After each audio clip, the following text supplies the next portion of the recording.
Okay, good. Sure. Beautiful. Yeah.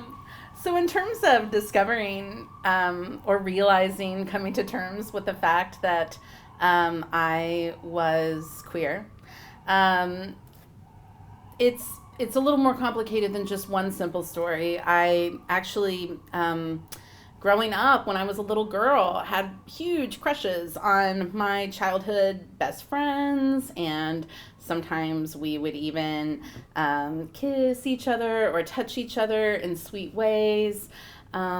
But I was also very religious and very involved in my church, and at the time was taught that homosexuality was a sin, and so really tried to just deeply deny that part of who I was, and would instead try to bond with my friends over boys that we thought were cute or what have you.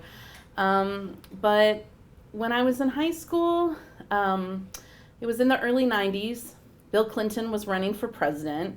And for the first time, kind of in a presidential election, LGBTQ issues were actually a part of what the candidates were arguing about. And Bill Clinton at the time was very boldly in favor of LGBTQ rights. And as people were really discussing this in the classroom and kind of what it meant, I was feeling very, very invested in a way that I didn't quite understand.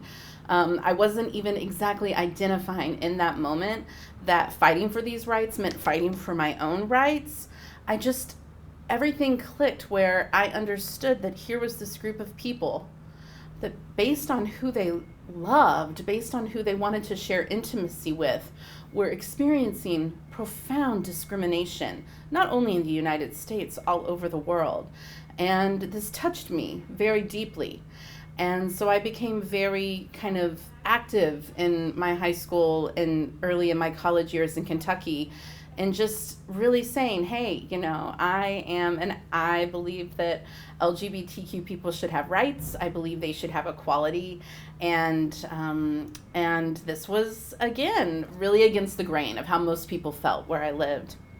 By the time I was in college, I was actually realizing that probably the reason I felt so invested in these rights is because I was finally coming to terms with the fact that this is how I identified as well. And so I remember when I told my housemate, I started first calling myself bisexual, and she thought I was just doing it for attention and kind of pushed back on me like, oh, I don't really think that's true. And her pushing back kind of really, my reaction to that was to take an even further stance and say, no, this is very true. I know this is who I am. And so I was about to graduate from college.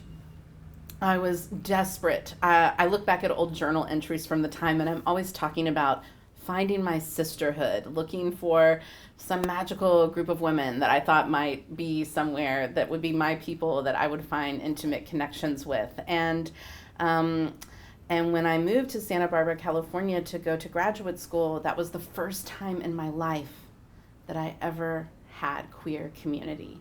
And that was the first time in my life that I was actually with people who were out and proud lesbians.